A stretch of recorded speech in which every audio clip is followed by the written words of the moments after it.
In America's haunted past, there are stories that never made it into textbooks. Stories whispered only in the deepest corners of abandoned plantations and forgotten estates. Stories where power, fear, and superstition twisted lives into horrors no one dared to record. Today we unravel one such tale, buried beneath decades of silence, involving a widow, her 5 daughters, and a choice she made that terrified everyone who witnessed it.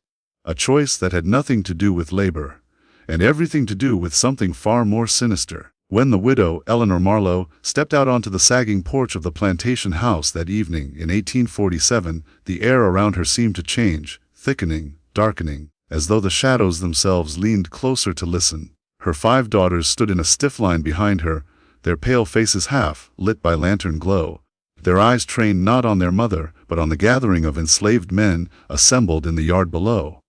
None of them knew why they had been summoned, but each felt a quiet dread stirring beneath their ribs, a feeling they had learned not to question in a house where their mother's silence carried more weight than her words. Eleanor had been a widow for barely 6 months, yet the grief she wore had twisted into something far stranger than mourning. She had become obsessed with old journals left behind by her late husband, crumbling pages filled with strange diagrams, rambling notes, and cryptic warnings tied to the Marlowe family's past. Rumors spread among the servants that she spent nights locked in the library, lighting candles in patterns no one recognized, whispering to herself as though fulfilling instructions only she could hear. Her daughters heard her pacing the halls at dawn, stopping outside each of their doors, as if measuring the distance between them, and something only she sensed coming for them.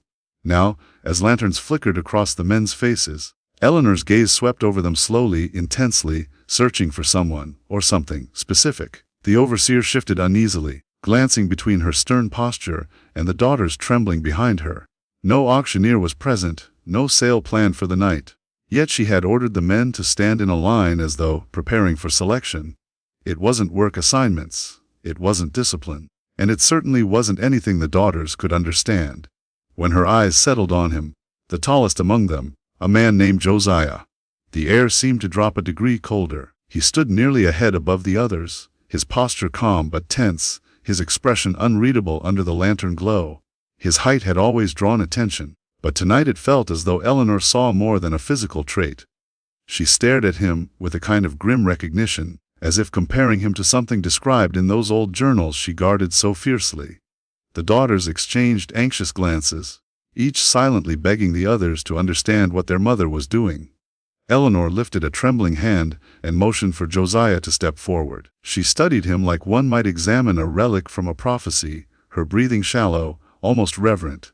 The silence stretched so long that even the cicadas seemed to pause, waiting for what would come next. No one dared speak, not even the overseer, who had seen the widow's growing unpredictability and wanted no part of whatever ritual she was reenacting from her husband's notes. The daughters watched Josiah approach, their hearts pounding, their minds racing with questions the widow refused to answer. When he finally stood before her, the lanterns flickering against his massive silhouette, Eleanor whispered something under her breath, too soft to hear, too old to translate, too heavy with intention to be anything but dangerous. Eleanor's obsession began quietly, almost invisibly, in the months after her husband's death. At first, her daughters thought the long hours she spent in his study were acts of mourning. But as time passed, the sorrow on her face warped into something sharper, something feverish, as though she had uncovered a truth she was never meant to find. Stacks of her husband's journals lay scattered across the desk, filled with entries describing dreams, visions, and symbols traced back through centuries of the Marlowe bloodline. He had written of a looming darkness, a force that clung to their family like a shadow and resurfaced every few generations, ruining daughters first and spreading through the household like rot. According to the journals, the only way to stop this inherited doom was to form a symbolic bond with a guardian, someone of immense physical strength, someone marked not by birthright but by stature. The guardian was not meant to serve the family, but to shield it from the curse that stalked their lineage. Eleanor's husband had dismissed the legend as madness, just the paranoid ramblings of his ancestors. But Eleanor saw it differently. She believed the curse had returned, creeping into their lives the moment he died, and she feared that her daughters were next. Night after night, she pored over his notes, tracing her fingers over inked diagrams of towering silhouettes, ritual protections, and desperate warnings. She found a particular entry describing an ancestor who survived the curse with the help of a chosen guardian, the tallest among them. The journal repeated, as though the height carried significance beyond the physical.